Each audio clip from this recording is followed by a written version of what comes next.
Level 8, Upper Intermediate. Little Red Riding Hood. Little Red Riding Hood was a sweet little girl who always wore a red hood given to her by her grandmother. One day, her mother asked her to carry a basket of food to Grandma's house deep in the forest. "Go straight there and don't talk to strangers," she warned. But on the way, the girl met a cunning wolf. He asked kindly where she was going, and she answered. The wolf hurried to Grandma's house, swallowed her whole, and put on her clothes. When Little Red Riding Hood arrived, she found her grandmother looking very strange. "Grandma, what big eyes you have," she said. "All the better to see you with," the wolf replied. "Grandma, what big ears you have. All the better to hear you with." "Grandma, what big teeth you have. All the better to eat you with," shouted the wolf.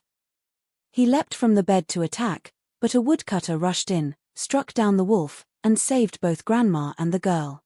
From that day on, Little Red Riding Hood obeyed her mother's advice.